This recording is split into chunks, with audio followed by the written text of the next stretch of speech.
Hello, and welcome to the Zenithstrand Guide to Stuff.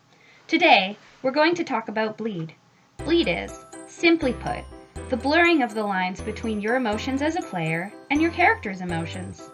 Bleed is a normal part of LARPing, and it is a large factor that contributes to the high levels of immersion that you can feel when you're at an event.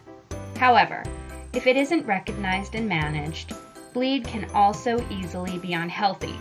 In this video, I'll talk about some examples of bleed, as well as some strategies to manage it in a healthy way. Imagine this. You're walking down a forested path with a group. It's night, and your companions are being picked off one by creatures lurking in the darkness. You feel afraid, on edge, and ready to jump at any shadow, listening for rustling in the underbrush. Your character is feeling this, in part, because you are feeling it. The plot team has picked this location and time specifically to make you, the player, uneasy and to enhance your immersion in the moment.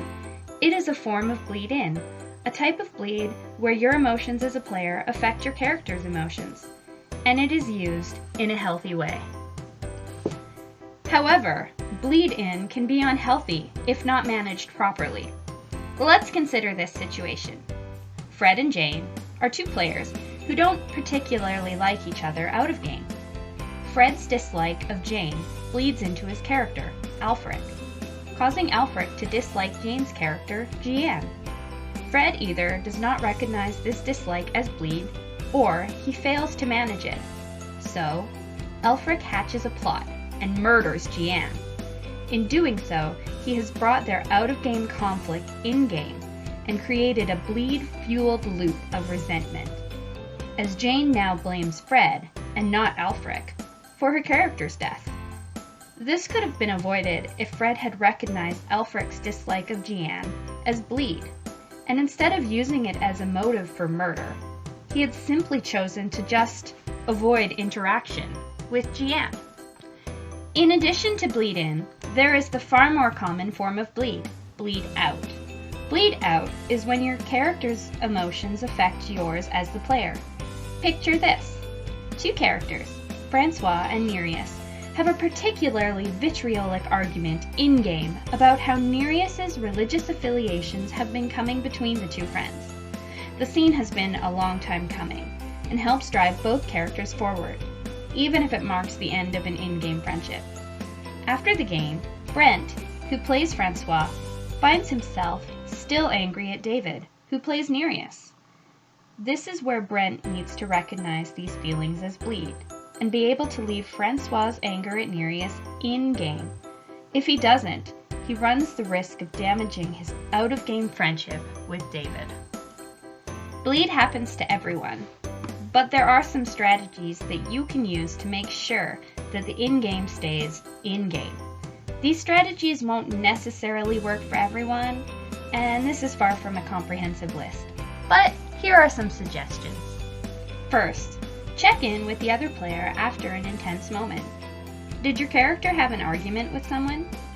Whenever intense emotion, particularly intense negative emotion, happens, it's always a good idea to take a second to let the other person know that you appreciate them and their RP, and to make sure that they are comfortable out of game with what happened in game.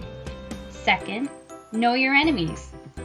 If you see your character having repeated and prolonged conflict with another character, put effort into getting to know that character's player. Out-of-game friends make some of the best in-game enemies. Third, practice separating a character from their player. Talk about in-game actions as the actions of the characters, not of the players. Rather than saying, "That was low of you to stab me in the back," say, "That was low of Nereus to stab Francois in the back." It takes effort and practice to think like this, but it is a useful skill to have to combat bleed.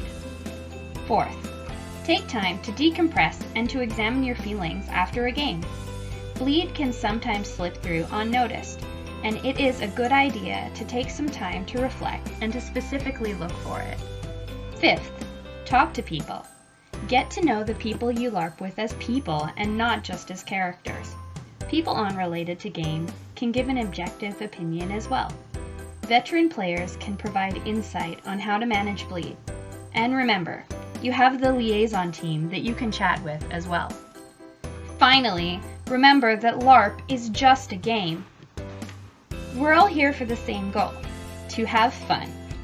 Bleed is a necessary part of roleplay and can help immerse you in the world, but if improperly managed, can damage your experience. Thanks for watching, and I hope to see you all at game.